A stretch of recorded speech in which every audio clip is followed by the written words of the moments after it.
जय माता की।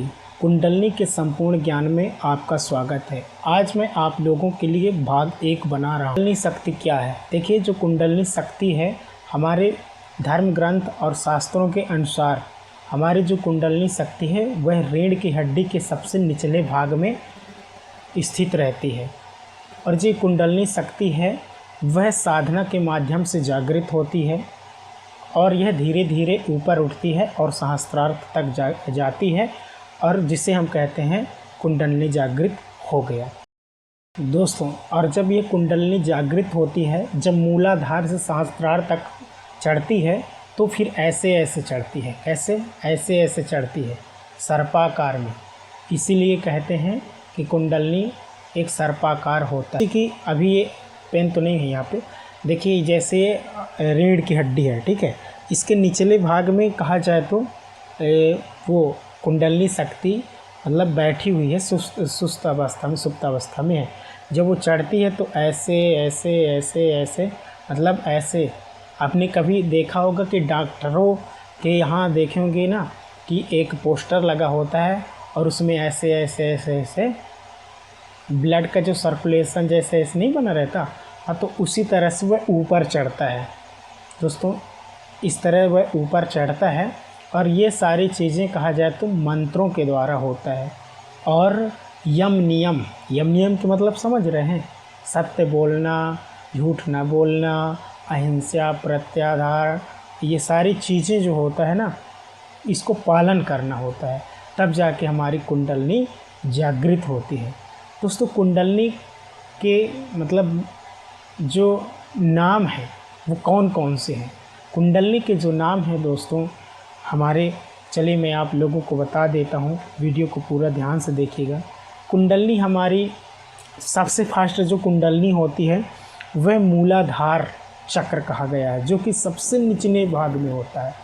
फिर वो चढ़ता है तो फिर स्वाधिष्ठान में पहुँचता है। ये स्वाधिष्ठान कहाँ होता है? नाभि के नीचे होता है। जैसे नाभि है, नाभि थोड़े नीचे। फिर जब वही मूलाधार कहाँ आता है?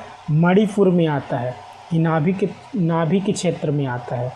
फिर इसके बाद अनाहत क्षेत्र में जाता है, फिर विशुद्ध क्षेत्र में जाता है, फिर आज्ञा चक्र में जाता है, फिर सहस्त्रार्थ तक चढ़ता है। मतलब ये मूलाधार का एक चक्र ही सभी चक्रों को ऐसे ऐसे पार करते हुए जाता है, तब हमारी संपूर्ण कुंडलिनी जागृत हो जाती है दोस्तों। यहाँ पे हम ये भी जान लेते हैं, क्या आत्मा और कुंडलिनी एक ही है? मैं इसलिए यहाँ पे ये प्रश्न उठा रहा हूँ क्योंकि कहते हैं कि चेतना और आत्मा क्या है? आत्मा को भी चेतना कहा गया है और कुंडलिनी शक्ति को भी चेतना ही कहा गया है। तो बताइए कि मतलब क्या आत्मा को ही चेतना कहा गया है या फिर कुंडलिनी को चेतना कहा गया है? दोस्तों, कुंडलिनी को चेतना कहा गया है और आत्मा को भी एक चेतना कहा गया है, लेकिन वो अलग है।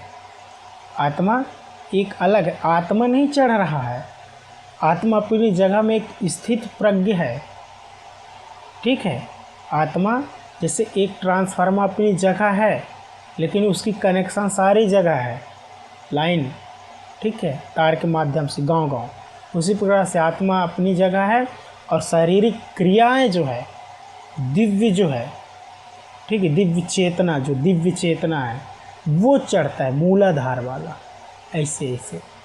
समझ रहे हैं ना बात दोस्तों? विज्ञान अभी इसको पूर्ण नहीं माना है क्योंकि विज्ञान इसको पकड़ ही नहीं पाया है। इसको पकड़े हैं कौन? हमारे ऋषि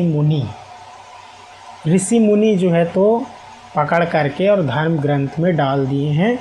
तब से हम जानने लगे हैं कि ये कुंडलिनी होती है, कुंडलिनी शक्ति होती है, कुंडलिनी के 7 चक्र होते हैं दोस्तों। अब चलिए जान लेते हैं कि जो 7 चक्र हैं, जैसे मूलाधार, स्वाधिष्ठान, मणिपुर, अनाहत, विशुद्ध, आज्ञा और सहस्त्रार, इनकी जो कहा जाए तो इनकी जो मंत्र हैं वो कौन कौन से हैं दोस्तों? मूलाधार का मंत्र है लम, और स्वाधिष्ठान का है वम, और मणिपुर का है रम, और अनाहत का है यम, और विशुद्ध का है हम, और आज्ञा चक्र का है ओम।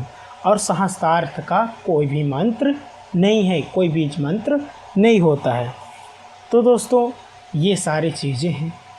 तो आज हम इस वीडियो में जाने हैं कि कुंडलिनी शक्ति क्या होती है, सारी चीज़ें मैं बता दिया कि सुप्तावस्था में रहती है।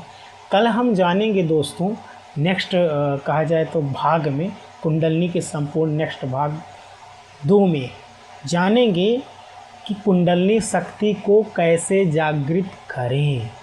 तो दोस्तों और मेरा दूसरा भाग देखना ना भूलिएगा।